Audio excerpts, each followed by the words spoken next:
Your firm has evolved from when you first started out. Think about the changes that you've made. You've added in technology. You've improved processes. You have expertise that you didn't have when you first started this journey. And as a result of that, it means that your systems, they are so much faster than they were when you first started. This is Loren Fogelman with Business Success Solution, and I am showing accounting firm owners how to be able to double their revenue working half the time. So, automation. Now, something that is done in a couple of minutes, maybe, used to take an hour or so.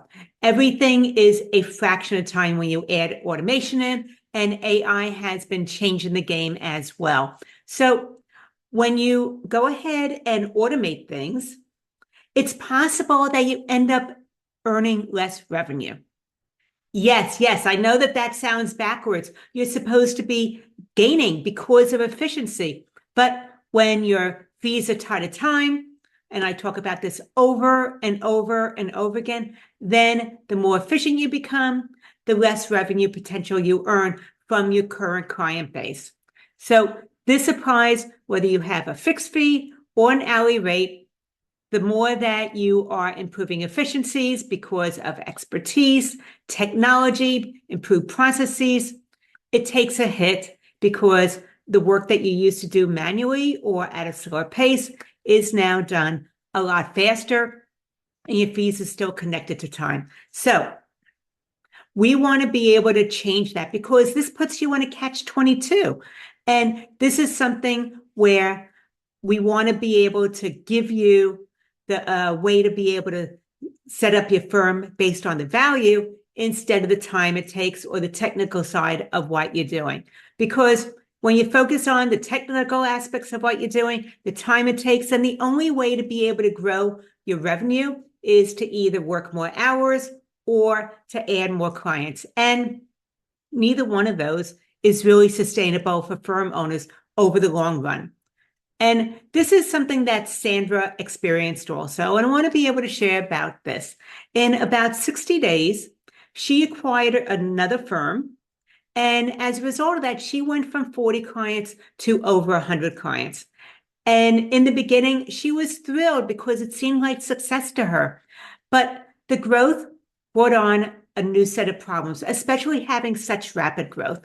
As a result of this, Sandra added 2 new employees to her team. Her schedule was at capacity, and she ended up working between 50, 60 hours a week.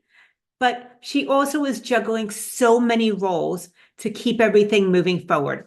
And that's because that rapid growth that she had created a new set of problems. So what we had to look at was not the problem that her firm had grown, but that the structure of her firm had remained stagnant with less from when she had less clients. So once again, she went from 40 to 60 in a very short period of time, but the systems, the processes, the infrastructure remained as if she was still operating with 40 clients on her load. So the other part of it that was coming up for her now, and she couldn't ignore it any longer, is that her long-term clients that had been with her from the beginning, they were still paying the same fees that they were paying when they first onboarded with her. And of course, like so many firm owners, she thought about raising her rates. Of course, it's a very, very attractive, appealing thing to do. But as you know, she held back, she postponed because she was concerned about the pushback. And that might be something that you've experienced as well, is hesitation. So she knew that she couldn't avoid these things any longer. Something had to change in order for her to be able to continue growing her firm without it taking a toll on her or with her team also. So that led to Sandra making 3 strategic decisions. And I'm going to go ahead and share them with you first. The very first one, reviewing her client list. So Sandra, she started evaluating her clients based on 2 factors. That's it. She opened up a spreadsheet. She put all her clients on that spreadsheet. She had 2 columns. She was looking at fit and profitability. Those were the only 2 things that she was looking at. And basically, the fit was whether the client was a good fit for the firm moving forward, if they were someone that was aligned with their culture, they were someone that followed through, they were the type of relationship that Sandra wanted to have with clients moving forward with her firm. So that was the first thing that she assessed was fit. The second one, profitability. That meant looking at her client engagements and deciding, does this type of a great engagement support the firm moving forward financially? And which one maybe required a lot of time, but it had low profit margins. There wasn't the ROI that she was looking for. So once again, fit and profitability. Those were the only things that she looked at when assessing her clients. And this helped by putting it all down on a sheet, it really helped to make things so much clearer for her. Basically, she realized her firm didn't need more clients in order to be more profitable, in order to be able to grow without increasing hours or workload. What she needed to focus on more was being able to devote time and attention to her quality clients, being able to put in the type of client relationship and infrastructure that those clients wanted and would benefit from, instead of trying to tolerate everybody, all things to all people. And the other part is because she didn't need new clients at the time, she was already at capacity with potential new clients that were reaching out to her, she became selective. It was no longer an automatic yes to everybody willing to pay her fees. So potential clients who just weren't a good fit for her firm, whether it was fit or for the work that they required or something else, she just went ahead and politely declined them. That was so new to her, was turning down someone who wanted to work with her firm, but she realized that not all clients were a good fit for her firm moving forward. So by doing that, looking at focusing more on her current clients that were a good fit, better quality clients, and also not accepting all new clients that reached out to her, this improved the breathing room. It automatically led to less stress for her as well as for her team. It allowed them to offer a higher quality services. It elevated things as opposed to diminished. So yet less clients, but it was a higher quality service and it was a lot more profitable now. Okay, that was decision number one, the ideal clients, quality clients, and really focusing on those. Decision number two was packaging her services and using value pricing. So this is how she started to change the infrastructure as well with how they delivered services. This meant no longer having to bill by the hour, send out invoices, get paid in arrear. She now created packages. They were value priced, and she started getting prepaid for the service instead of having an invoice after the fact. And with each package that we created together, it was very, very clear as to the level of support that a client would receive, the type of services that were included in for clients, the financial reviews, communication, and how that was handled when questions came up, and also advisory meetings. This was the start of her being able to finally separate her fees from hours. And also the benefit for her as well as her firm is that it created predictable pricing for her. So she knew what to expect each month. She wasn't now chasing money. It also gave predictable pricing to her clients, and that helped them with budgeting. It created a lot of transparency. There was one other thing that we added in, which created a whole new stream of income, the paid diagnostic before doing any cleanup work or any projects. So with that, instead of having a potential new client reach out to her, quickly reviewing the books and then moving them forward into giving them some type of monthly estimate, she slowed down the onboarding process. Remember, she didn't need every single new client. So she felt comfortable putting this in place. And as a result of that, she was able to really charge for reviewing the books, something she previously gave away for free. Like I said, it created a whole new stream of income. And also, it was able to give them more clarity with assessing the scope before diving into the project or before diving into a monthly recurring engagement with a client. So as a result of that, we tried it out on one client that came to her. And if she would have done it the original way of just quickly reviewing the books during the initial assessment or consultation, she probably would have quoted $800 for the project. But she moved them into a paid diagnostic. She was able to really thoroughly scope the project. She found things she would have missed on a quick review. She went ahead and priced that same project, no additional time spent working, at $2,500, because now there was transparency into what needed to be changed. Nothing else had changed, but the ability to really scope things out thoroughly, as well as how she talked about it with clients. So there was clarity, there was confidence in being able to come to that conversation with the investment for it. And this led to number 3 of her changes, resetting her legacy client pricing. So that was the one thing that she had been postponing for years.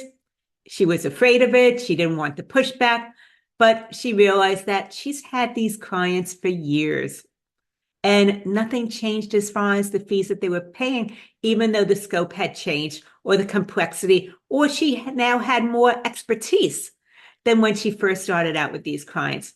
And because of that, some of those clients had a rate increase of 50%, some a little bit less, some a little bit more, but on average, it was about 50% with her long-term legacy clients. She, of course, expected resistance, that they would come back and question her and challenge her, but that isn't what happened at all. She was so amazed because the majority of her clients immediately accepted the new pricing without any pushbacks. And yes, a couple of them asked questions. They wanted to know why, or they needed more clarity, or they wanted to understand what was changing. But once Sandra went ahead and explained the services, the structure, they said yes and continued moving forward with the firm. They did not leave en masse as she was concerned about. And because of that, those adjustments brought in an additional $50,000 in revenue without any additional time spent working or needing any new clients. And that was an eye-opener for her. Everything started to change because of that. So as a result of this, moving forward with the packages, the value pricing, being more selective with her clients, she was able to reduce her workload from that 50 to 60 hours a week down to about 35 on average. And she regularly took Fridays off. It was something that she now had blocked out her Fridays, no longer putting out fires or trying to do catch up or anything like that. She was now taking care of herself instead of trying to take care of everybody else at the cost of her own well-being. And she also found that her client base, so much more enjoyable to work with. Plus, her team enjoyed working with them. Revenue increased without adding more clients to her roster. And this is because everything was more transparent with the packaging, the pricing. It was no longer a guessing game or saying something to bring on a new client and then having regrets later on. Now, I know that with potential new clients, you might wonder how the conversation goes, especially when you hear, what do you charge for bookkeeping? And what I want to say is do not immediately quote a price. You want to first understand their situation. So their question might not change, but what happens is your response does.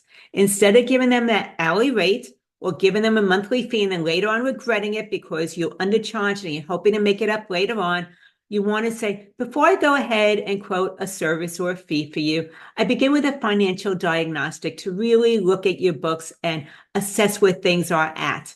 And that is a way for me to be able to see what's required, be able to give you something that is accurate, and it removes all the guesswork.